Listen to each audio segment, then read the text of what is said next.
All right, guys. Last week I did a review for the latest Dolce & Gabbana, the 1 pour Homme Parfum. And in that video, I mentioned that I wanted to do a video on men's designer parfum fragrances, at least the ones that are still on the market and are still selling. And that's what I'm doing today. And I've got a ranked list here for you. It's a deep dive format. There's 40 total fragrances here that I'm going to talk to you about. And we're going to go through a ranked list this time. So I'm not doing alphabetized. This is a ranked list. And you're going to find out what I think about these fragrances. Sadly, there is a sadly part. My favorite parfum of all time is no longer. So I have left that off the list, unfortunately. I do have what it became here on the list. Good thing is it's not at the bottom. I mean, it's not at the very bottom. It is in the bottom, but it's not in the very bottom. So that's a good thing because there are other worse fragrances than this. Because when you compare them, they're actually worse fragrances than this new latest DIOR Homme Parfum 2025. So the other thing is, I thought I had already done a video on men's designer parfum fragrances. I guess I haven't. But I also looked up, I have done a video on the elixirs.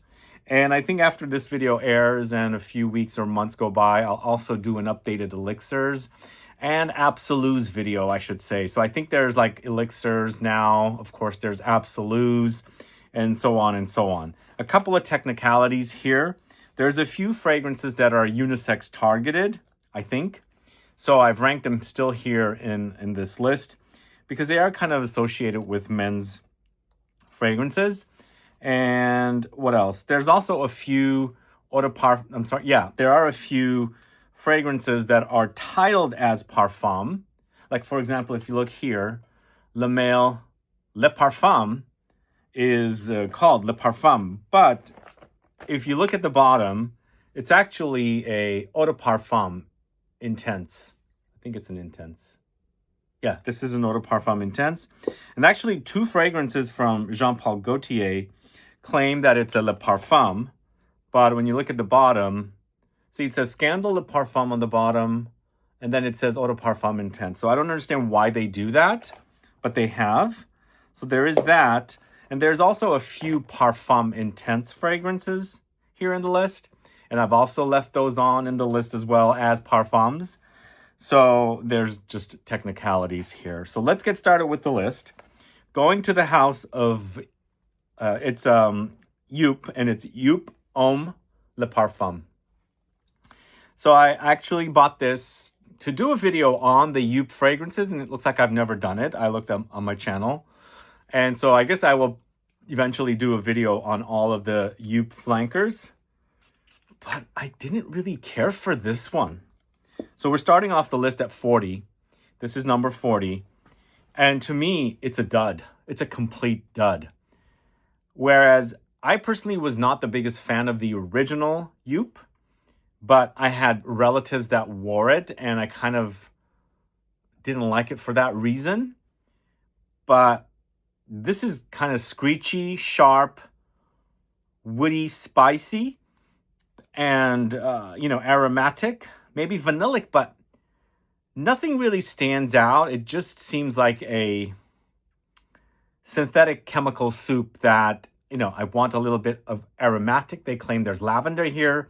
I don't get the lavender. They claim that there's vanilla here. I don't get the vanilla. And apparently there's praline in this. Not much in the way of praline. Iris, maybe that's the most standout. Tonka, maybe also that. And I think lots of woods as well. Peppery spices. But this is one of the biggest duds I've put my nose on. It's a disappointing thing because I was really, really excited about this one. But it just doesn't do it for me whatsoever. So we're starting off the list with, I think the original itself was very, very popular. I remember so many people wearing it in the early 90s. I think it came out in the late 80s, but I remember guys wearing a lot of this one in the early 90s. And I think that's one of the reasons why I never got into it. And I had high hopes for the Parfum, but it just totally fell apart. So at number 39, going to a fragrance, a Parfum edition of one of my favorite early 90s fragrances, but also it was a complete dud. And I was surprised that they had never done a Parfum edition of this. They launched this probably like 4 years ago, 3-4 years ago. This is Calvin Klein's Eternity Parfum. Also a dud. First of all, Calvin Klein was that kind of ice-cold metallic fougere. What have they done here? Very generic smelling, sweetened up, boozy vanillic fragrance, which to me doesn't at all connect with the original. And it's just, once again, not super exciting, not reminding me of the original, where maybe it might have hints of it, but not quite reminding me of it. So I feel like they've given us a dud, which it doesn't seem like it's going in a correct direction. Like the direction seems off.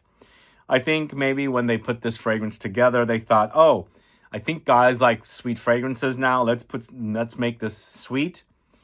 And it just doesn't connect with the original, which I was a big fan of. Sadly, the original current formulation is also a complete dud. It's gotten so weak and screechy metallic that I absolutely do not care for. Here, I think it's just confused. It's a fragrance that seems confused, and it smells confused, and I'm also confused by it as to how do I connect with the original fragrance. So unfortunately, it's a dud for me at number 39, Calvin Klein's Eternity Parfum. So up next, going to the house of Hugo Boss, we have Boss Bottled Parfum. This is also something I was so excited about, but it was a complete disappointment. But I think after Hugo Boss launched that, they redeemed themselves with the Elixir and the Absolute. Even the Triumph Elixir is great. This one smells like a mass market cheap men's fragrance that also doesn't seem like it knows what it wants to be. There's spices, there's powdery notes, there's leathery notes. There's also a little bit of like pencil shaving woods. I think there's an overdose of cedar, and I think it's the cedar that's giving me that kind of a vibe. With incense, kind of comes off a bit like pencil shavings. I think this might have fans. In fact, all of these fragrances might have fans. I just don't think they're all that exciting. But thankfully, after the Parfum for Hugo Boss's Boss Bottled Parfum was launched, after this fragrance was launched, we did receive 2 awesome fragrances. So the same perfumers that did the Parfum did the Absolute and also the Elixir. The Elixir came first, then it was the Triumph Elixir, then it was the Absolute. Those 3 fragrances are great flankers. Still not anywhere near smelling like the original Boss Bottled, but they were actually great quality, smelled great, a great fragrance to wear. But this one to me is a dud, unfortunately. Dud. So Boss Bottled Parfum, not a good one. What I like about the flankers that came after, they seem like fragrances that cater to advanced palettes. And I don't want to say they smell like they're niche fragrances, but they didn't smell like every other designer fragrance that I smelled. This one does, the Parfum does, but not the Elixir and the Absolute and the Triumph Elixir. So let's move on to, I got to be careful here because I skipped something off the list, so then I had to write down the info with an arrow. So we had Hugo Boss. Next is YSL's L'Homme Le Parfum. So I think I remember when L'Homme first launched, it was on my very first trip to France. And I had just started wearing, it was 2006. I had just started wearing Terre de Hermès. And at that time, I wasn't buying a lot of fragrances. I got to sample in Paris. YSL L'Homme, and I think also at that time there was also 1 Million launching. It was at the Galerie Lafayette, beautiful store with a lot of fragrances. So I remember it. I thought it smelled a lot more intense. The current version of the L'Homme is so light. I actually prefer the La Nuit à la Homme much more than the original L'Homme. But this is the Parfum edition. This to me is aromatics and spices and woods. But I think it's much better than the previous fragrances, but not by a lot. I feel like Cardamom stands out a little bit, but it's chock full of heavy base notes. Like there's amber woods here that take away from what the fragrance is.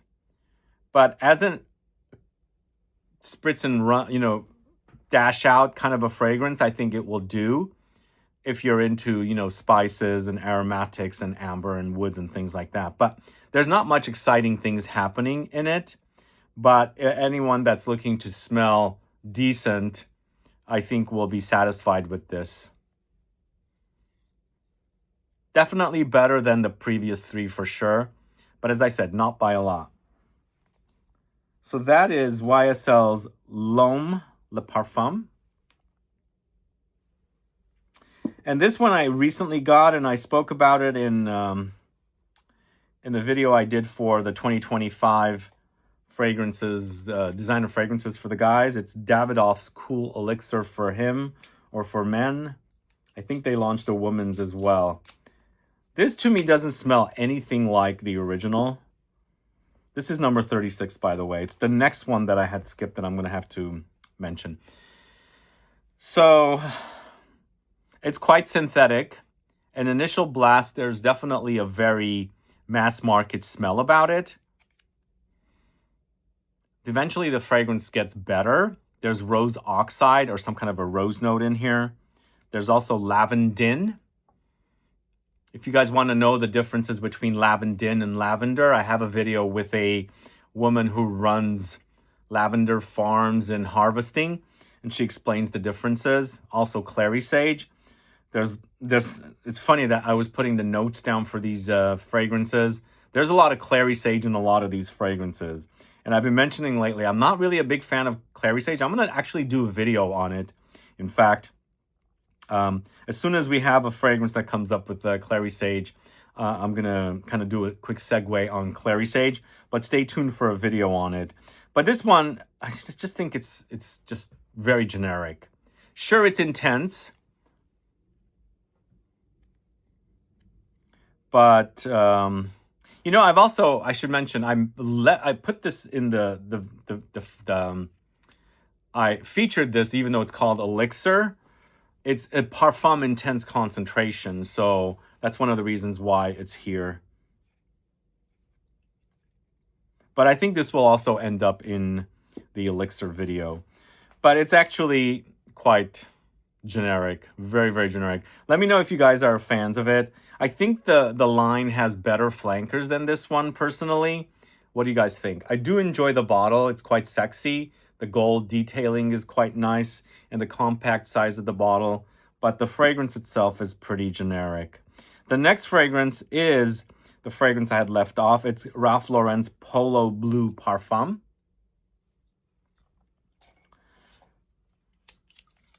This is oak and patchouli and some...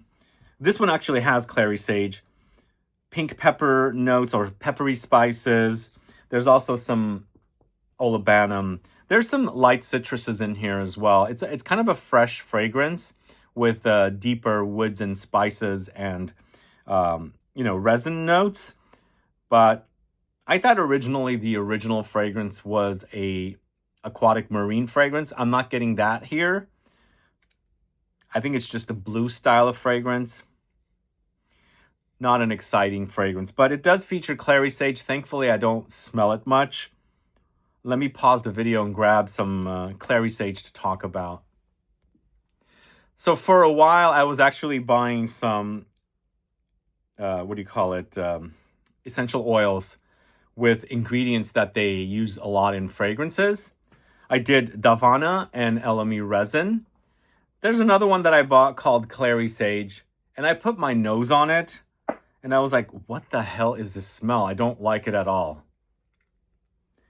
I thought it smelled like goat hair and chocolate, which is like not a very pleasant smell.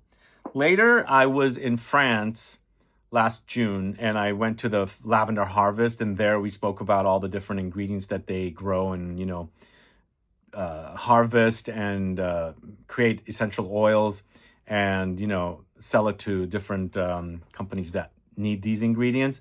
And there I found out that Clary Sage was used quite a bit in mass market fragrances and a lot like in men's designer offerings. So I also received this Clary Sage sample. Same thing. Different smell because they're not from the same place probably. But to me, it smells like goat hair and chocolate.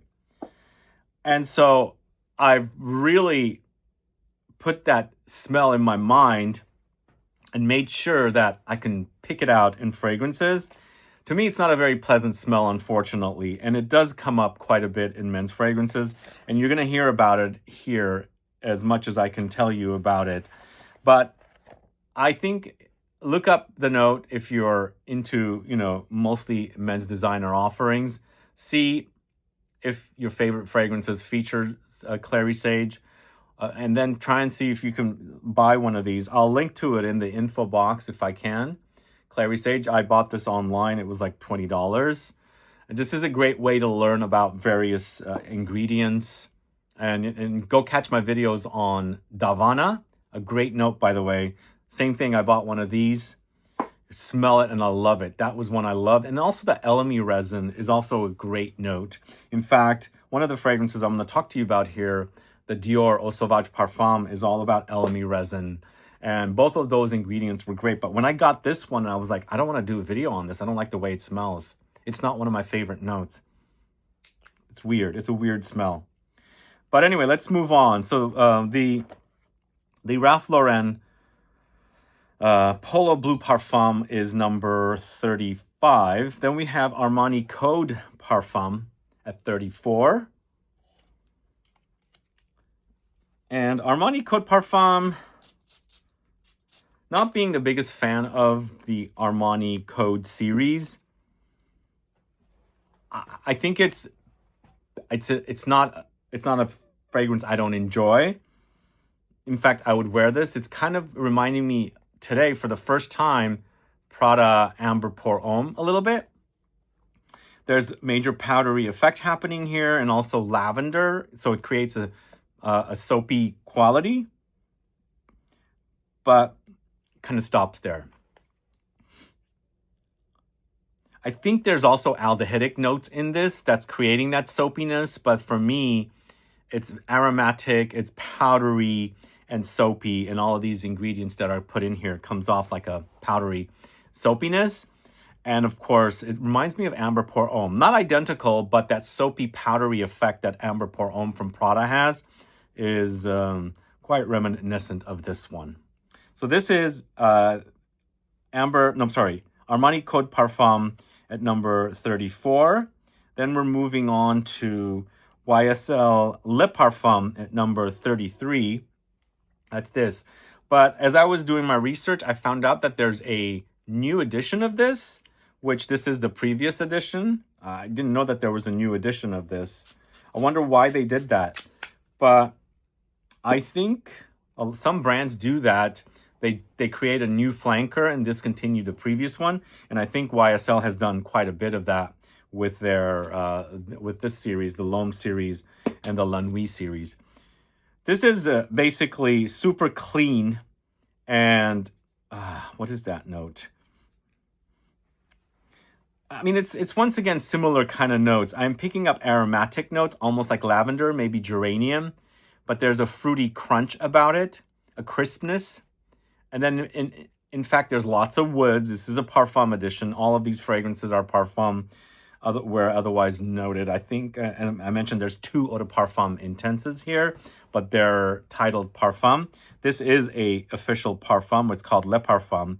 This also has Clary Sage. It has citruses, but it comes off pretty flat. It's not exciting or anything revolutionary. It's just a more intense take on the original, and I can't stand the original in Eau de Toilette.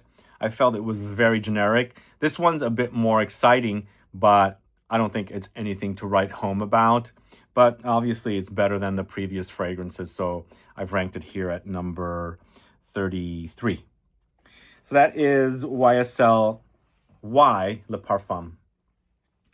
And then there is the fragrance that really disappointed me early last year. This is at number 32. It's DIOR Homme Parfum 2025. We're not talking about DIOR Homme Parfum 2020 or 2014 here, because those are no longer.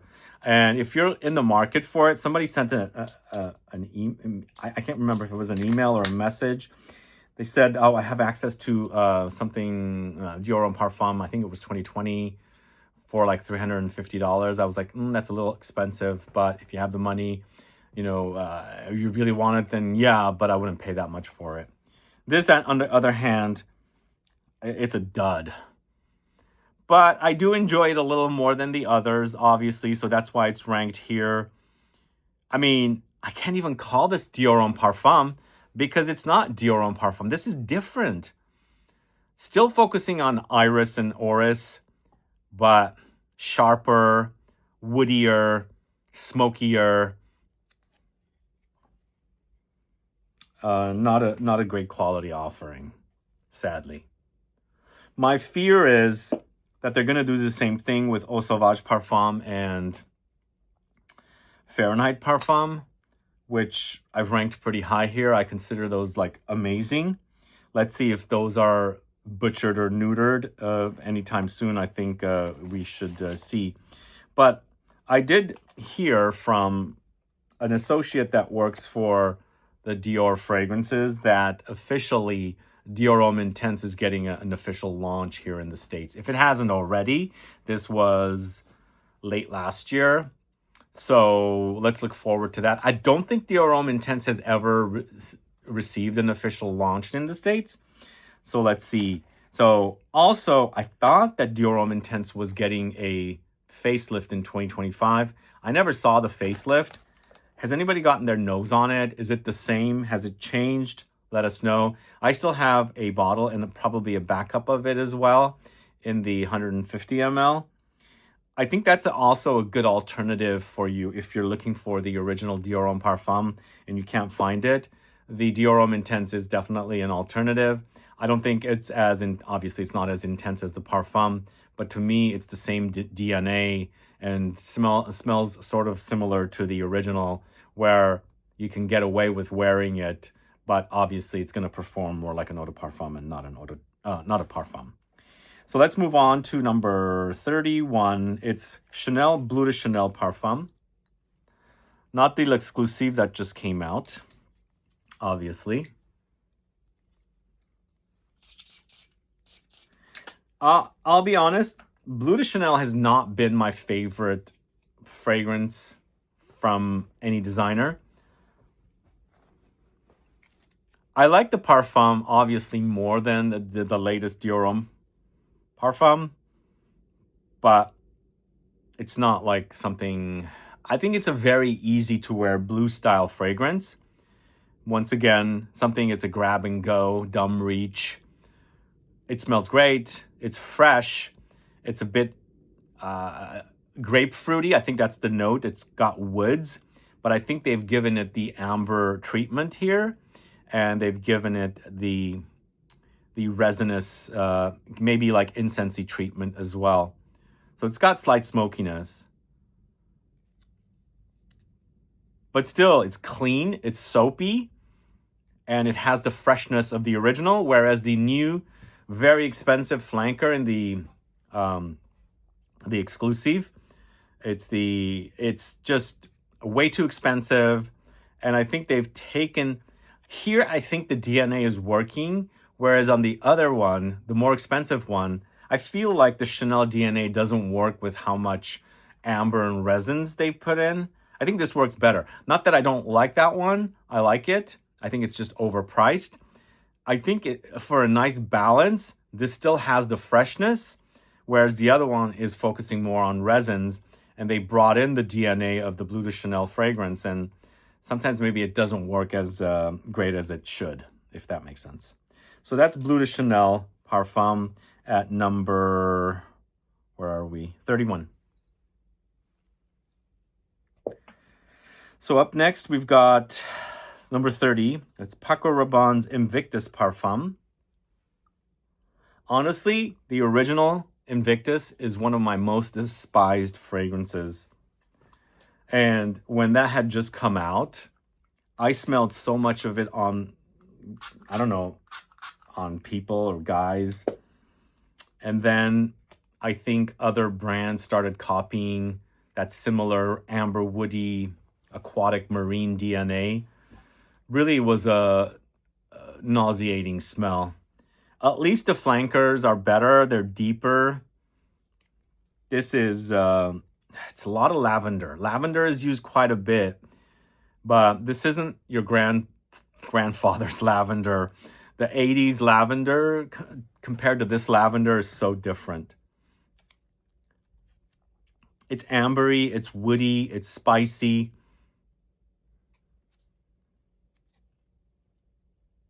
It's intense. And I think Paco Rabanne does some really intense fragrances. They're really great at it. Paco Rabanne is a parent company is Puig, and the same parent company is for Carolina Herrera, which I have no Carolina Herrera here, by the way. They're also Jean-Paul Gaultier. Of course, they also have Dries Van Noten, Comme des Garçons. So I think that conglomerate does some pretty potent fragrances, I have to be honest, especially when it comes to Paco Rabanne and Jean-Paul Gaultier. There's some beefy things, beefy fragrances. So next we're going to Bulgari. It's number 29, Bulgari Man in Black. So this is ranked lower, but higher than all the others. I actually really like the smell, but it doesn't really quite act like a parfum. I wore so much of the original when it first launched around 2015.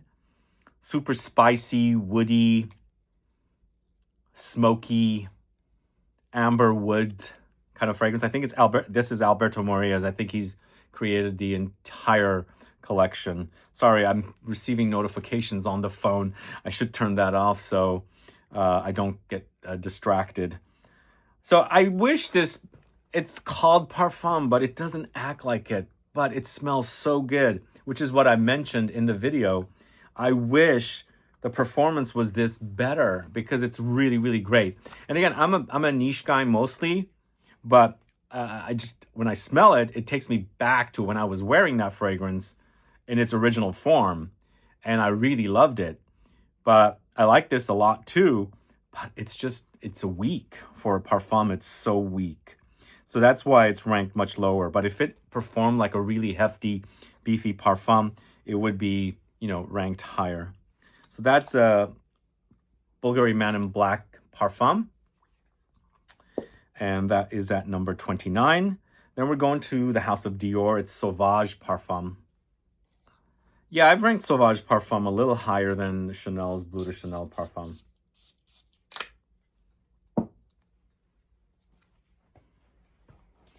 I like that. I don't know, for some reason I felt like I really love Sauvage Elixir much more than I like Chanel Bleu de Chanel Exclusive. I think the way that fragrance turned out works really wonderful. The Chanel I really enjoyed, but I felt the price. I think all the fragrance price tags are going way too high. But going back to this, I love the way it smells. It's got a super sexy DNA.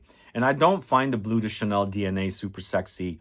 I find it to be a bit more generic. For some reason, that's how I experience these fragrances.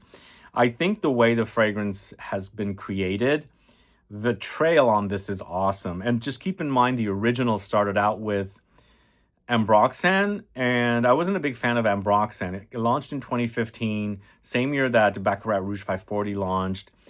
Two big fragrances utilizing Ambroxan. And I think since the fragrances started creating, flankers, first it was the Eau de Toilette in 2015, which had the Ambroxan, but Eau de Parfum and Parfum here have no Ambroxan, but a lot of amber.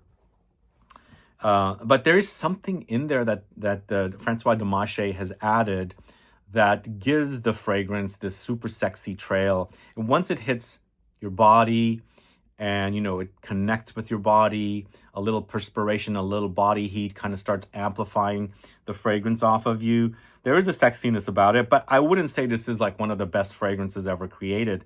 It's another BLEU fragrance, but it does smell really, really great. I enjoy it. Another, it's just a wonderful grab and go kind of fragrance. So it's Sauvage Parfum. Fragrances are getting very, very expensive, unfortunately. I don't know if that has to do with the fact that for 3 years during the pandemic, people started exploring fragrances, buying fragrances, and the brands saw that there's a demand for it, and they decided to raise the prices up. I don't know why fragrance prices have gone way too high. Something has to happen, but from like 13 years ago when I first started doing this to now, prices are out of this world expensive. The good thing is, as long as I find great deals for you guys, I've recently been doing videos on great deals, fragrances that I love. I'll keep doing those videos. And these fragrances will be tagged, and I'll find the best prices to tag them. So if you're in the market for these fragrances, you can go ahead and take advantage of the best prices. So that is at number 28. We're going to Armani. Once again, it's Stronger With You Parfum 27. Yeah, this is also kind of weak to me. I don't know. It doesn't have great longevity. When I was wearing this, it was earlier this year. I was in Europe when I bought it. I bought it in Switzerland. It was it was a ski resort town. I forgot the name. So I like everything about this, but there's a thinness about it. It just doesn't act like a parfum. I think this whole fragrance collection is thin. Nothing beefy about it. They've trimmed off all the fat. So it's a great smell. This version is really, really great. I just think it's just too thin. I don't know. My nose, I have noticed that some fragrances, some people think they're super strong. I find to be super weak, but I love the smell. Like the first time I noticed it was with the Mugler's Over the Musk. And I thought, everybody's raving about this freaking fragrance. I don't understand why. It smells great. I love it. But it's so light on me. It's like disappears so fast. But maybe because the fragrance is about musk and it's more of a skin scent. And I kept asking around. No, it's not a skin scent. It's super loud on me. So maybe it has something to do with chemistry. Some fragrances that come off super thin. Like this whole collection for me, the Stronger With You collection is super thin. I just don't understand it. The way they're created, or the DNA, there's no depth. I can see through it when I'm smelling it. But it smells great. It just doesn't perform. So that's Stronger With You Parfum. But in general, though, it's a chestnut-focused fragrance. It's ambery spicy. And also it has lavendery aromatic notes as well. So that's pretty much the DNA of that line, which I think they've milked it. They do have the Middle Eastern versions, which I find the leather to be the best. Absolutely love the leather. Super synthetic, like the entire collection, but the leather smells really, really great. So thankfully I have a bottle of it. Next, going to the house of Calvin Klein. This is the first of a few unisex offerings that I'm featuring here. This is CK1 Essence in the Parfum Intense concentration.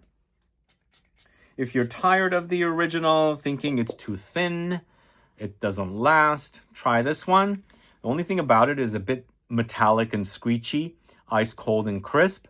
But once you get past that, You've got the idea of the original CK1. It's tea, it's aromatics, it's citruses, it's woods. But for some reason, when you look at this, this bottle, the fact that it has that metallic, I don't know, maybe it's some subconscious as well. But for me, the notes together comes off very metallic and ice cold. But yeah, you'll be reminded of the original, but it is definitely metallic and screechy. So that is CK1 Essence Parfum Intense Concentration. That is at number 26. Number 25, Tom Ford's Grey Vetiver Parfum. This is also very metallic and screechy, hence the gray silver bottle. Definitely have taken the original into more of a metallic direction. I think the fact that it has saffron, which creates the leatheriness, saffron has a very metallic, side to it. And it's got lots of vetiver, of course, and there's also floral notes of orange blossom here. But to me, the floral notes of orange blossom are in the back. It's more about that very earthy, woody vetiver, and then of course the saffron. Lots of saffron, so it's giving you a metallic quality. Once again, super ice cold. Clean also, because I think the way the fragrance is composed, it's super clean. All right, anyway, so that is Tom Ford's Grey Vetiver Parfum. This is one of 4 Tom Ford fragrances here. I think we also had DIOR with 4. What else? Armani with several, but we'll come to them. Let's go move on to the very first Jean Paul Gaultier. And as I was saying earlier, this is an Eau de Parfum Intense, but it's called a Parfum. Look at it here. So this is Scandal pour Homme le Parfum, but it is Eau de Parfum Intense Concentration. This is also a chestnut-focused collection. There's something, it's interesting. There's 2 sides to this, and I kind of like the conflicting sides about it. But once again, this is a collection just like the Stronger With You. There's something not super beefy about it. I don't know if it's because they're using chestnut, both of them, but to me, it acts kind of flat. But it's super delicious, and also it has that 2 sides. There's a slight gourmand side, and also a side that's like soapy and aromatic. It's got clary sage, super full of clary sage, but I kind of like it in this. There's, gooey, caramelly touches in here, vanillic touches, and then you've got that chestnut. But on the other side, it's kind of soapy and clean, like it's been like washed up, and you can smell the soap on it. It's interesting that way. So that is Scandal pour Homme le Parfum in Eau de Parfum Intense Concentration. That is from the house of Jean Paul Gaultier, number 24. Then we've got Armani's Acqua di Gio Parfum. So they discontinued the Profumo, which was a Parfum, which was so awesome. And they had done multiple flankers. I mean, this collection, probably the Acqua di Gio collection, probably has the most flankers of all time. Like, they've been making flankers, not 1, not 2, but probably 3 or 4 flankers every year. So they got rid of the Profumo, which I loved. The Parfum is not as good.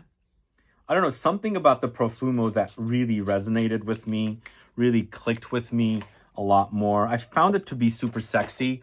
It also kind of took me to the days of when I was wearing the original Acqua di Gio, like in 1997.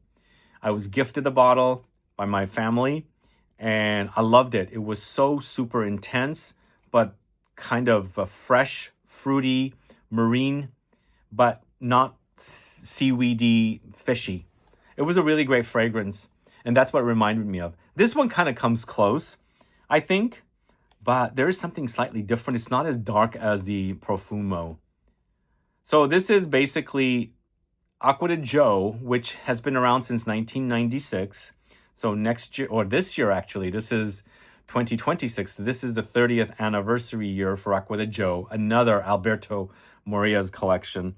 And what Acqua di Gio, the original in Eau de Toilette, smelled like back then to now is night and day difference. Night and day. It's like water now. But here, it is substantial. It is darker, but you still have that freshness. There's citruses, you know, light aquatic marine touches. Thankfully, it doesn't get fishy. And it's got a zest to it. There's a zingy quality. So that is Armani's Acqua di Gio at number 20. Acqua di Gio Parfum at number 23. And here is the fragrance that started this video idea. Dolce & Gabbana's The One Parfum at number 22. So yeah, it's at number 22. It's not at the top. It's not at the bottom. It's right in the middle. Well, yeah, almost in the middle. So have you guys gotten your nose on this? If you want to watch a full review of this, please go catch it. I also compare it to Royal Night, Mysterious Night, Luminous Night, and the Eau de Parfum Intense. This fragrance reminded me of Lanvin's Avant Garde on its first spray. I like that beginning. It's super sparkling. And I also mentioned towards the end of the video, gives me Coca-Cola fizziness, which I quite like. And I think there's the kind of notes in here that create that. There's nutmeg and peppery notes and citruses, the orange. Eventually this becomes more of an amber resinous. Somebody mentioned Grand Soir. And I mean, it's an amber. Both of them are amber. I don't get the similarities. I just get the similarities of the fact that it's an amber. So it doesn't smell like Grand Soir, but it reminds me of the amber in Grand Soir, I should say. But this is definitely much more designer level. I like it, but after the initial blast wears off, it does become super flat and boring, which is my experience with Dolce & Gabbana fragrances. I don't think it's an exciting house. I think they need to, I don't know, go to a conglomerate that can, I have no idea. I shouldn't say that. Well, I don't know, but I haven't clicked with Dolce & Gabbana fragrances for a long time, unfortunately. I remember wearing Dolce & Gabbana Pour Homme in like 1995, 96. That was one of the beastliest fragrances I have ever worn. Right now, it's totally butchered and neutered. And, I mean, it would last for days on you. In fact, I was wearing it so much, I got so tired of it. I actually like towards the end of the 90s, I thought, you know what? I can't wear this anymore. It's too potent. And I don't usually get like that with fragrances, but I think I was overdoing it. I remember people would smell it on me and react like, oh, wow, this fragrance is strong, kind of. But it's nothing like that now, the Dolce & Gabbana Pour Homme. The other thing is, I also want to mention, I was actually walking by the Dolce & Gabbana store, stopped in to smell Masculine. It's been brought back. But it's been brought back into their higher end collection. But it's a higher end collection that's new with also a redo of Sicily. Sicily was a fragrance that was launched in the early 2000s. It's for the ladies. I think it's aldehydic because it smells very aldehydic. And they brought it into their private collection recently, like 5 years ago. And then now it's brought into this new collection with Masculine. So apparently the old version is discontinued, the one that was in the luxury collection. Now it's in a separate luxury collection with Masculine, and it's a new formula. The original was done by Nathalie Lorson. And so I think I'm going to get Masculine eventually, but I need to find a deal because it's like almost $350 for 100 ml. Quite pricey. But let's move on to the next fragrance. But before we do, number 22, Dolce & Gabbana, the 1 pour Homme Parfum. Number 21, Paco Rabanne's 1 Million Parfum.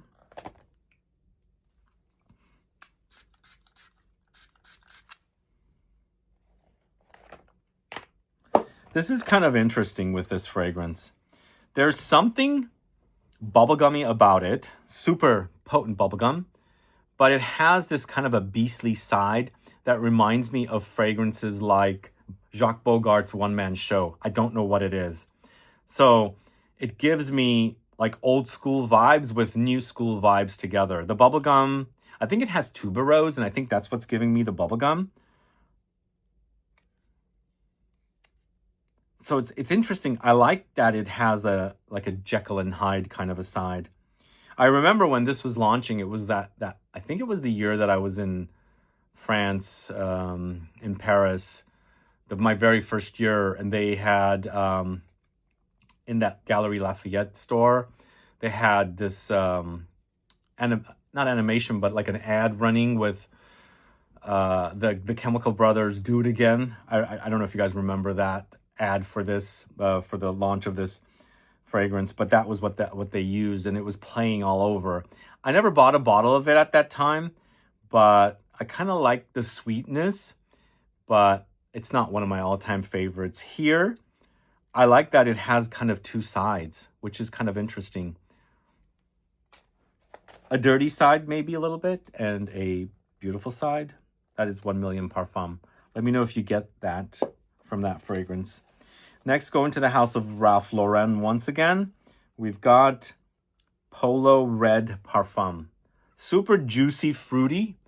It's grapefruity quite a bit.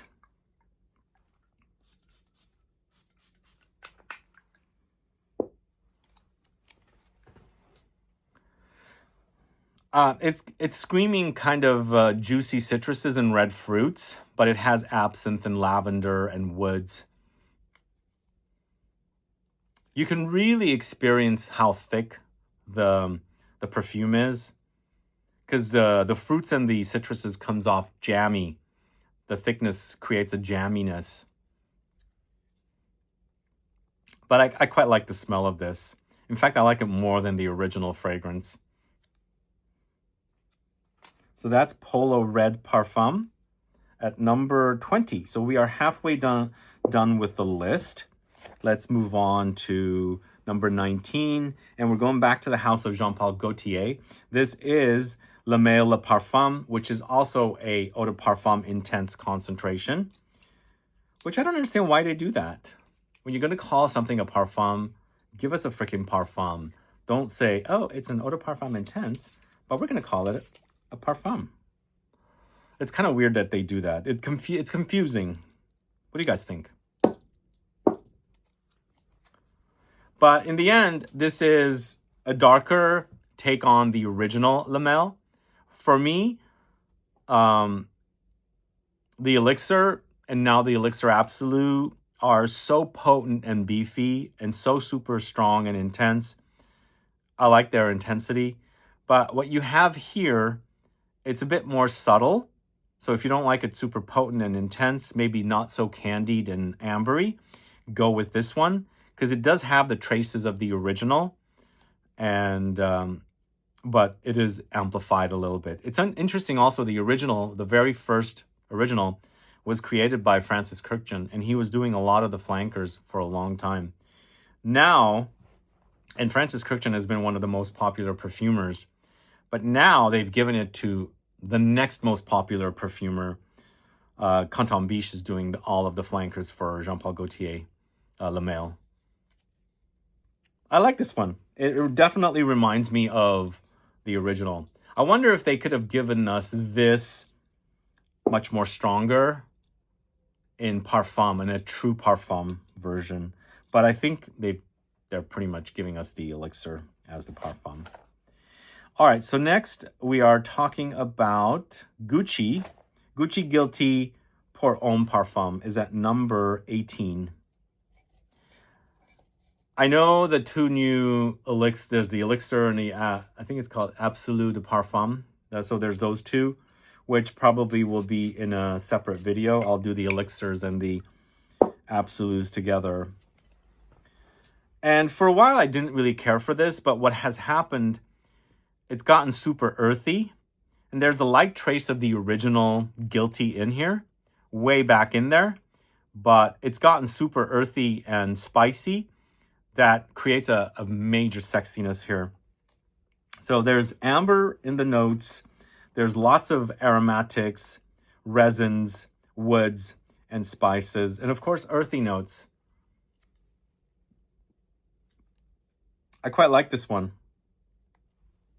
There was a time I didn't care for it much, but reevaluating it, it smells really great on my skin. So that is Gucci Guilty Parfum pour Homme. Up next, at number 17, it's Ombre Leather Parfum from the House of Tom Ford. Yeah, I've ranked this one lower, but I think it's a favorite or a darling of a lot of people. I prefer the original over this. And the reason why I prefer the original over this, the fact that they've added the ozonic notes, the violet leaf note or leaves. Violet leaves for me are fresh. They create a freshness, a crispness. So I think it freshens the fragrance of it and doesn't act like a real parfum. But once you get past that, it's pretty much the same fragrance. It has, it's a flanker of the same fragrance, obviously. The very popular, what do you call it? Ombre leather. But to me, I don't know. What do you guys think? Do you get that? Because violet leaves do work well with leather. We've seen it before. Let's say, for example, Fahrenheit, the original. We also have it in a lot of other fragrances. But in fragrances without leather, you really get the freshness. Like Ege from the House of Nichane is all about violet leaves. It's super fresh and crisp and green. Just, you know, makes it not so dense for a parfum. And when I think about a parfum, I expect it to be super dense because, you know, we're paying more. It's supposed to be higher concentration, but then we've got the violet leaves, you know, creating a bit of a freshness against the leather. But it's super spicy like the original. It's just that violet leaves note creates a more fresher experience for me. So that is number 17, Tom Ford's Ombre Leather Parfum. Next, we've got Guerlain's Vetiver Parfum at number 16. So I did a video on all three of the parfums from this house, and I ranked, well, you guys will see here. I felt like, as a smell, I enjoyed L'Homme Ideal a little more than Vetiver because I've kind of gotten bored of Vetiver. I know I've worn it since like 99, off and on. But L'Homme Ideal didn't act as super beefy as the Vetiver Parfum did, and most importantly, the Habit Rouge Parfum. But I kind of felt like I enjoyed the smell of L'Homme Ideal Parfum more than the Vetiver Parfum. But to me, the Vetiver Parfum is basically an amped up take on the original. And they've actually brought back the licorice note or anise note that's in the extreme version of Vetiver to this, which is kind of cool. But I wouldn't say it's super intense with that smell, with that note. Mostly it's the very earthy and kind of smoky Vetiver here. But you do have a trace of that licorice note. But there's also other spices here. It does act smoky, very grassy, very earthy, very woody. The parfum is good, don't get me wrong. The original, it actually also, in comparison to the original, in the original form, I guess it's an eau de toilette, I think does smell a little dated. This is kind of like even more modern for me. So that is at number 16. It's Vetiver Parfum from the house of Guerlain. Then we're going to number 15 with Paco Rabanne's Phantom Parfum. What a cute bottle that is. Do you think? So this is created by the bottle designer Pierre Dinan. If you guys don't know who that is, there are a few videos on the channel. You can go search and discover about him. He's created so many bottles, famous bottle designer or maker for perfumes.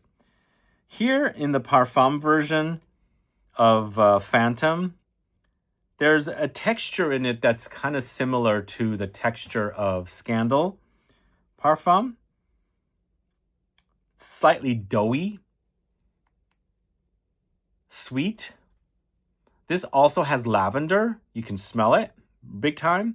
So there's sweetness, doughiness, a texture that's not super syrupy and also not super dry, right in the middle. Like imagine you're kind of putting a liquid inside a bowl of dry ingredients and you're kind of, you know, creating it to become a bit liquidy, but there's so much dry ingredients, it kind of becomes like dough. That's the texture I get with this. But there's, you know, aromatics like geranium and lavender. There's vetiver woods here. I kind of like the smell a lot, but it does, for a parfum, it's kind of soft because of that texture I'm mentioning I get from this. There is a new flanker coming out for this, which I don't know. Where did I go? Here it is. Which I haven't smelled, but this is Paco Rabanne's Phantom Parfum. So Paco Rabanne is under ROUGE. We have Guerlain under LVMH. But we do have another Guerlain coming up. This is L'Homme Ideal Parfum. God, I'm hoping, wishing, and praying that they would launch. They got to launch Heritage and L'Instant de Guerlain Pour Homme Eau Extreme. Imagine if they brought that back. I would be in heaven, man. I would really, really be in heaven. So I'm praying that Heritage and L'Instant de Guerlain Pour Homme Eau Extreme comes out in Parfum. But I don't know. I have no idea if they would do it. I think they would do it with their 3 most popular fragrances. And most likely these are the 3 most popular. But Heritage, it's such an awesome scent. Absolute love for that. And also, L'Instant de Guerlain Pour Homme Eau Extreme, one of the best fragrances ever created. If it wasn't for that fragrance, I probably would not be doing this. So here we have L'Homme Ideal Parfum. It's kind of a weakling, unfortunately, for a parfum. But as a smell, it's so good. So good. In fact, I was mentioning this Man in Black in Parfum is also a weakling. But I kind of like the smell of L'Homme Ideal Parfum more than the Man in Black. That's why I've ranked it higher. But for me, it's a weakling. It needs more sprays.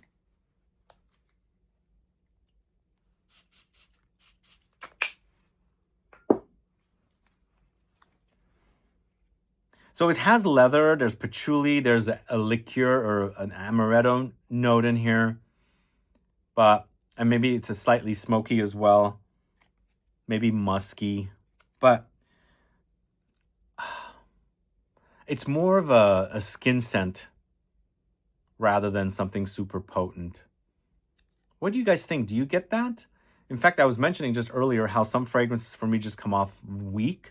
I brought up Muglaire's Over the Musk from their Less Exceptions collection.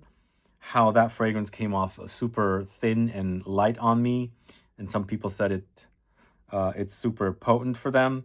What do you guys think about this one? L'Homme Ideal Parfum. Do you get it as a very intense fragrance or is it weak on you as well? And compared to Habit Rouge Parfum, unfortunately I grabbed the Spirit, so I got to go grab the correct one in a bit.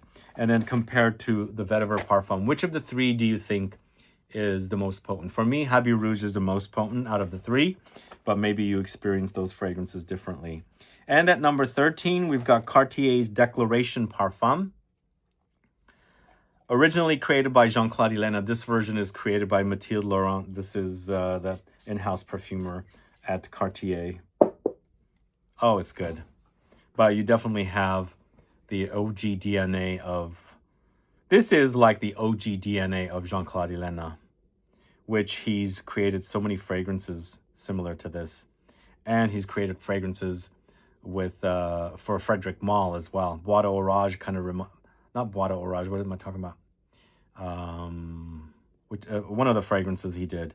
But here it's super spicy, dry, woody, a bit musky, sweaty. But this is definitely, I think it's a very masculine offering for today's world.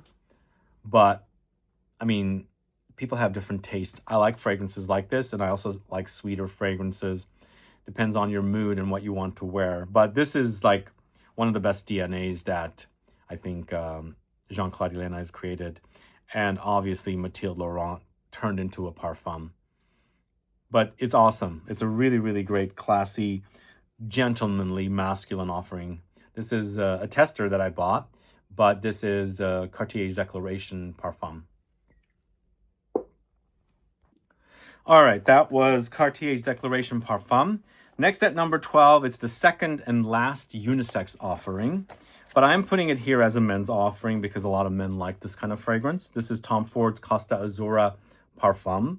Ooh, it's so good. Love this. This version is so good. I absolutely love it. I like its intensity, and I like that they've made a aromatic, citrusy marine fragrance to a more ambery marine direction.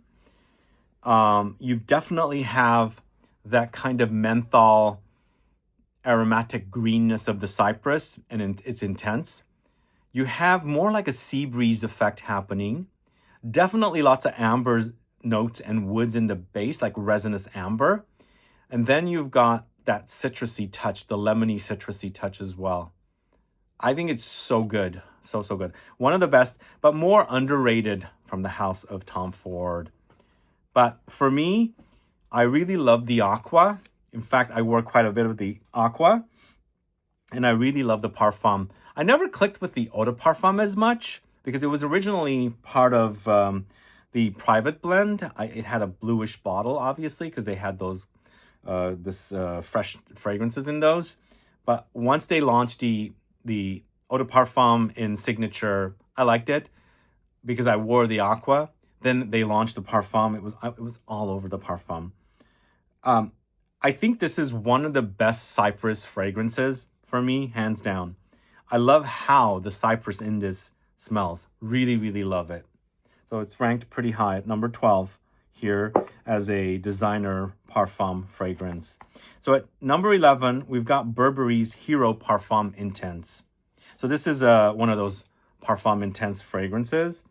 And it's turned out to be my favorite flanker from the Hero series. What I like about this one, they don't mention any sweetness, like no vanilla. It's a leather with woods and spices like pink, no, not pink, maybe black pepper. But it's a leather that I really, really love. So the leather smells not like Ombre leather. It's a bit more animalistic leather. But it's sweetened up lightly. That animalistic part about that leather doesn't bother me. But the original Hero was kind of a boring, just pretty generic fragrance. But now they've boosted it up with the leather and that slight sweetness under there with the cedar and the pepper. It's really, really awesome. Really, really great leather for men, guys. Try Burberry Hero Parfum Intense. You won't be disappointed if you like leather fragrances. All right, up next, we've got a classic from 2006, but I think the Parfum edition launched like a year or two later. Also created by Jean-Claude Helena. It's Terre de Hermès in the Parfum concentration. So it says Pure Parfum right there. Where is it? Maybe it's not noticeable. Strange. Okay, it's there. Pure Parfum. So Terre de Hermès Pure Parfum. It's a deeper take on the original It's patchouli, vetiver, there's cedar, there's geranium, grapefruit. It's a bit minerally, very woody, also spicy and citrusy. Such an amazing DNA. I think that Jean-Claude Elena will go down in history to create one of the best men's fragrances ever. And the Parfum edition is even sexier because it's got a bit more of a pulpy texture, not as dry, and it's also longer lasting. It's just an awesome, awesome men's fragrance. In fact, as I was saying earlier, I took a bottle with me to my very first trip in France, and I wore quite a bit of that, a lot. But it was the original, the Eau de Toilette. But the Parfum is good. And once again, it's a masculine fragrance, not a lot of sweetness. We've got sweetness from citruses, obviously. And I think the something creates a pulpy effect, almost like the citruses, the orange and the grapefruit that's in there, that's doing that. But it's a great scent. I get bored of it every once in a while. Then I come back to it and I smell it and I go, wow, definitely one of the best DNAs ever. I think hands down, one of the best men's fragrances ever created. So let's move on to the next fragrance. It's Prada Luna Rossa Ocean Le Parfum. I am not the biggest fan of the Prada men's fragrances, sadly. But this one really clicked with me, and I think it's because also there's a lot of patchouli-like effect happening in here, and something super sexy. There's Amber Extreme here. There's an oak note, saffron, and citruses. So it's a bit leathery. It's super smooth and earthy and spicy, but also lots of amber. The Amber Extreme is like a proprietary ingredient that's perhaps like Amberwoods or Ambrocenide, notes like that. So I think maybe that's what's giving it that sexy vibe. But I almost feel like there's also patchouli in here. Super potent patchouli. Just, I love that combination. It's awesome. I don't know much about the original version of Ocean, but this is Ocean Luna Rossa Ocean Le Parfum. Let me know if you're a fan of that. That is at number 9.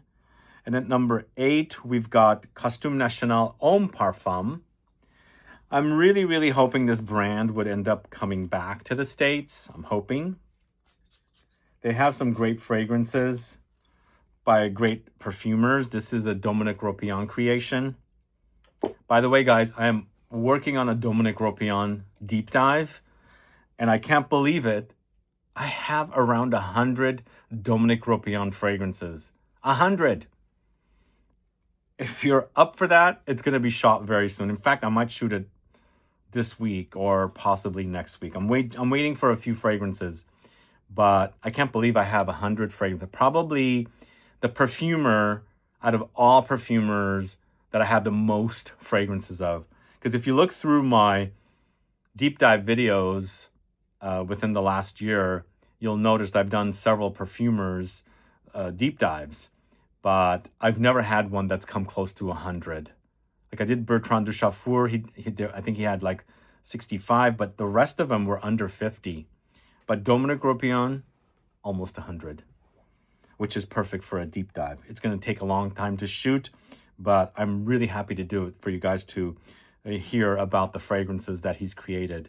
But here, with Costume National Homme Parfum, which will be in that video, is a deeper take on the original. So it's super spicy, very warm and resinous, and lots of amber. Lots of amber here. But I've always mentioned it with this collection, with the original and now the Parfum, which came out like 5 years ago. I think the Parfum came out 5 years ago. The original has been around since 2010 or maybe late 2000s, because it was one of the original fragrances from Costume National. By the way, there's also a deep dive on Costume National. Both the Parfum edition of Costume National Homme and the original are featured in there. This does act like tea and dried fruits to me. There's a slight fruity fruity tea vibes that I'm getting with this one. But definitely a very solid Parfum fragrance for the guys. It's definitely deeper than the original. I think they've taken it into more of an ambery direction. It's creamy, I think because there's sandalwood and spicy and cardamom. Who's a fan of this one? It's a really, really solid fragrance, guys. I hope you can get your hands on it. I know it might be difficult. I am hoping and praying the brand will come back to the States. I think the reason the brand stopped distribution here is because Barney's as a company completely went out of business. And I believe Barney's was their biggest customer. So they're gone. So at number 7, we're going to the house of Narciso Rodriguez. It's Bleu Noir Parfum. So we've got 2 fragrances by perfumer Sonia Constant in this video. We have Tom Ford's Ombre Leather. No, actually 3. We've got one more coming. So 3. This is a fragrance series that she started. And the original series was spicy, woody, kind of an offering. Not super exciting, but quality. Kind of reminiscent of Terre de Hermes. But here, it's taking that DNA into like a DIOR HOMME Intense direction. So you've got 2 sides. You've got that kind of dry, spicy wood side that's kind of almost Terre de Hermes-like. And then you've got the DIOR HOMME Intense kind of vibe here as well. And those of you that are looking for a DIOR HOMME Parfum or DIOR HOMME Intense alternative, this will also satisfy as well. It's really, really good. I like that you can start out with that kind of dry wood spices. Then all of a sudden, it makes a detour to DIOR HOMME Intense land. It's powdery, it's iris, kind of makeup-y together. Really, really great parfum. It's not the strongest parfum, but it's quite good. It smells sexy. So that's for him, Bleu Noir Parfum. By the way, they have a new fragrance coming out soon. It's a continuation of their musk series. I think they had vetiver musk launched 2 years ago almost. Now they have a sandalwood musk coming. I'm excited. I love the house. I wish they didn't discontinue their original fragrances created by Francis Kurkdjian, but they did, unfortunately. Sad, but they did. But let's see what the sandalwood musk is all about.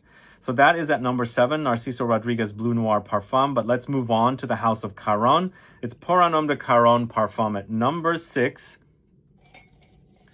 Taking a classic that means a lot to me. One of my favorite fragrances because my dad wore it. I got introduced to it through him and into a parfum direction. Awesome. This fragrance is going to be celebrating 100 years in the 30s. I think it launched in 37, so we've got another 11 years to go.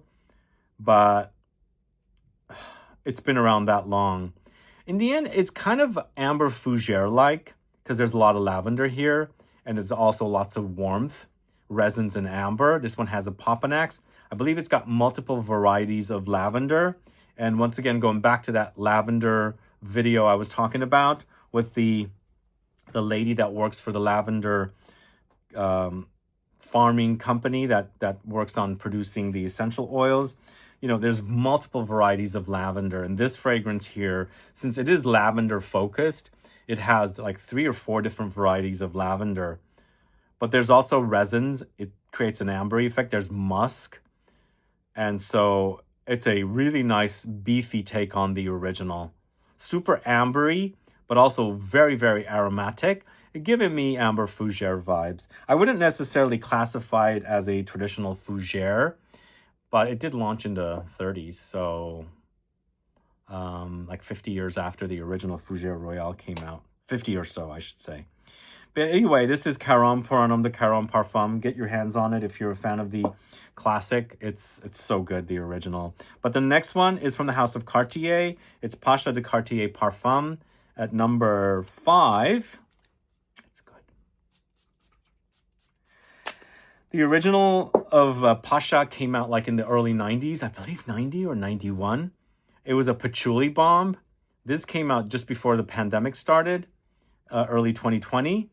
And it's boozy, it's ambery, it's resinous, it's a bit musky.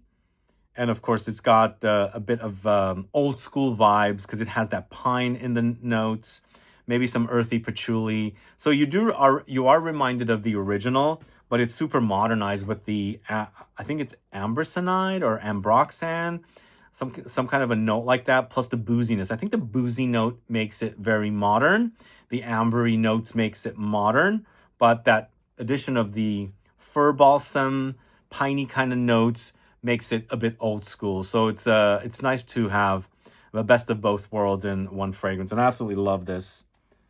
It's a really, really solid parfum from the house of Cartier. It's Pacha de Cartier Parfum at number 5. Next up, we've got DIOR Eau Sauvage Parfum. Yeah. It's not the 2012 edition. It's the 2017 edition. And again, I'm fearing that they're going to reformulate this. And Fahrenheit Le Parfum. I mean, the original was with myrrh resin. This version is with elemi resin. There's a whole video on elemi resin. Go catch that video. In fact, I bought myself one of these essential oils with elemi. And when you smell that elemi resin, it's very citrusy. It's a citrusy kind of lemony resin, but there's smoky, peppery touches in there. There's piney kind of touches. Very unique resin that kind of lives up in the top notes of fragrances rather in the base notes of fragrances with resins like myrrh and, benzoin and popanax and things like that. So it's a very interesting resin, and it's featured here. I believe in this fragrance, though, it's the heart note because you have bergamot as well. Absolutely love it because you have the reminder of the original Eau Sauvage, but much more ambery, much more resinous, and not so citrusy, but, you still have citrusy touches here. Super awesome. Love it. It's a great, great release. I hope they never discontinue it. It's reminiscent of the original, but a deeper take on the original. So that's Eau Sauvage Parfum. Let me know if you have a bottle, and maybe you have the 2012 edition. I mentioned this story recently in a video. I'll say it again. I travel to France, Europe all the time, and I'm always going to shops. I was at a Marionnaud perfume shop near the Madeleine neighborhood, really close to the department stores, the Printemps department store especially. I walked in and I was looking for fragrances to see what's new in the designer world because they don't carry much niche. And they had a tester out of the 2012 edition with bottles of the 2017 edition of Eau Sauvage Parfum. I was asking them, I said, because I can't speak French, obviously, so I was translating it and everything. I said, are the fragrances in the boxes the same? Because the bottles are different. The label is black, not silver. So I was trying to translate all of that, and they couldn't figure it out. So I said, can you open one? And I want to make sure. I don't want to buy it if it's going to be the different, because there's been 2 versions. They opened it up. It was this version. So then I said, can you put the tester in the bottle and then, in the box, and take the new fragrance out and use that as a tester? So, oh my God, 3 people. We were talking and talking and talking. Trying to convince them was so difficult, and they just wouldn't do it. It's not something they could do. So I tried to get a 100 ml bottle of the 2012 edition of Eau Sauvage Parfum, but it didn't work, sadly.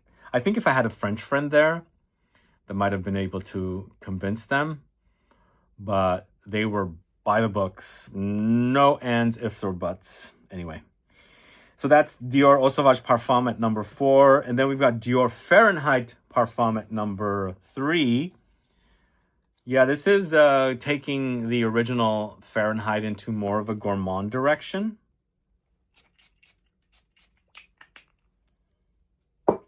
This is a fragrance that also features violet leaves, and it's here as well. And when you smell that, you think it's a parfum, but even though it's got a thickness, it's dense, that violet leaves does create a freshness all around it. In the end, it's a leather. There's vanillic notes. There's a licoricey anise notes. So it's super spicy, and it has the DNA of the original Fahrenheit. But it's beefy, it's boozy, it's spicy, it's vanillic, and it's super delicious. Really, really wonderful. I think this is suede leather rather than leather like the original. There's a softness about it. It's not super harsh. It doesn't come off animalic whatsoever. And the fact that they've boosted up the violet leaves in this, giving it that very wet, watery, ozonic touch, I really, really appreciate the way that smells. I love it. This is Fahrenheit. Used to be called Fahrenheit Le Parfum. They changed it to Parfum from the house of DIOR. So that's at number 3. At number 2, Tom Ford's Noir Extreme Parfum. Oh man, good stuff. Super potent, created by Sonia Constant, who also did the Ombre Leather and also the Narciso Rodriguez for him Bleu Noir Parfum. So she has 3 fragrances here. So this is Noir Extreme Parfum, and it's a really intense, very resinous, ambery take on the original. Because if you're familiar with the original Eau de Parfum version, once you put your nose to this, you'll smell that how thick and dense it is. When you go back to the other, it acts very thin and weak. But what I like about this, it's a gourmand style fragrance, but not super gourmand. It's much more spicy than gourmand. It's an amber, resinous, and also creamy, but there's a lot of zing here. Cardamom zing, and especially ginger zing. It is so good. Lots of sandalwood and amber, and also tonka beans. We've got tonka beans here too. I like this potency. It's got that kind of texture I was talking about earlier, where you're putting all these dry ingredients into a bowl and you're adding some kind of a liquid to mix it up, but still there's a lot more dry notes, dry ingredients in it to create this kind of a dense doughiness. There is that texture here as well. It's super thick. Not syrupy, more like dough. But awesome, delicious stuff from Tom Ford. Noir Extreme Parfum. Super, super awesome. That is at number 2. And number 1, it was a difficult choice, but I did put this at number 1 because it's so good. This is Habit Rouge Parfum. Yeah. I love this classic fragrance. In fact, it used to be the other way around. I was more of a fan of Guerlain's Vetiver more than Habit Rouge, but I have really, really embraced the DNA of Habit Rouge. I'm all over Habit Rouge if I can find more flankers, discontinued ones. I'm all over it because I love this DNA. Here they've added vanillic notes, boozy notes, a patchouli. They've kind of stripped away the leathery notes and the citrus notes, which we don't really need here. But you still have the DNA here, but they're really highlighting the patchouli. It's kind of a gourmand take, much more gourmand take, because the original had the lemony notes, the leathery notes, the woody notes. But this one, they've kind of stripped it away a little bit. You're reminded of the original, but they've amplified. Even rose. I think there was rose in this, fragrance as well, which I think it's stronger in the Eau de Parfum, lighter in the Eau de Toilette, and the Eau de Toilette has more lemony citruses in comparison to the Eau de Parfum. But here, this reminds me of a little bit of Dress Code from Guerlain's Habit Rouge series. Anybody got their nose on it? But even though it reminds me of it, and that was kind of a gourmand take on it, this is, to me, is it's night and day difference in intensity. I love that fragrance. It's so delicious. Heavy Rouge Parfum from the house of Guerlain at number 1. That wraps up the list, guys, of all the Parfum fragrances. I think I got everything. I might be missing something, or forgot about something, or didn't realize I had it. But this is 40 men's designer Parfum fragrances ranked from number 40 down to 1. So let me know your thoughts on this list. Let me know how you would rank the fragrances. And again, some fragrances I don't have, so I can't include it here. So this is not the entire collection of all the Parfums for men's designer fragrances that exist. It's not. But this is what I could get my hands on or have to do this video. So it's not like a full list is what I'm trying to say. So let me know what's missing, what I should have in my collection. Add a comment below. And do you guys want the ELIXIR and Absolute version of this video as well? Let me know that. Do add a comment below. And thanks so much for watching today, guys. It's a deep dive video. Everything is tagged. You can buy these fragrances as long as I have them tagged. They're also timestamp tagged. So when I'm talking about a fragrance, the product should be there either on the side with a little button on the screen, or on the side off the screen where there's a list of products that you can highlight and check out. But yeah, everything is tagged as much as I can get them tagged. If something is not available in YouTube shopping, then it won't be there. But if you're in the market, I've tagged them with the lowest prices that I could find. But let me know what your favorites are in this list. Try and put together your top 10, maybe top 20. If you're gonna do top 40, you can. How would you, rank all of the fragrances that I have here? Add a comment below. And again, thanks so much for watching today's video. This will be in the deep dive video playlist. You can watch it back to back. And so hours and hours and hours of videos to be found. So you'll be happy to just sit back and watch. I mean, I watch a lot of YouTube content, but never fragrances. I don't watch fragrance videos. I watch a lot of political. I watch a lot of entertainment, how-tos, architecture, history, and what else do I watch? Music. Those are my favorites. And I have playlists, and I have paid for the YouTube, what do you call it, that cuts away the ads. And so I can sleep to some videos at night, and I do make playlists to watch those things. So it's great to have the deep dive playlist. And if you have that paid for ad removal thing that YouTube has, there won't be any commercials, and you can just sleep to them. Yeah, it's easy to do that. Anyway, lastly, as I've been mentioning in my videos, I am starting a shorts channel, and I'm actually going to be starting another channel, which once I have all the things ready, I'll do a channel updates video. I've got a big announcement to make, and that's coming right down the line. So I want to let you guys know about it. Big announcement, big project I'm working on, and very exciting. So stay tuned for that. But yeah, there's a shorts channel that's already started. I don't have any content on it, but if you don't mind, please go subscribe to it.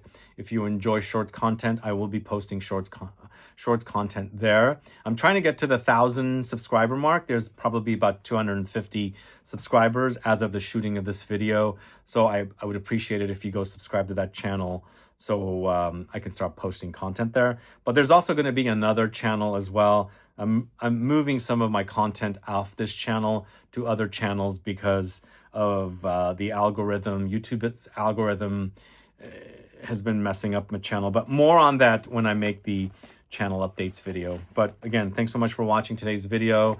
If you haven't subscribed to the channel yet, please subscribe to the channel, and also click the bell icon so you'll be notified for the next video. And then also please give a thumbs up for this video, which will help with the algorithm. See you guys later. Bye-bye.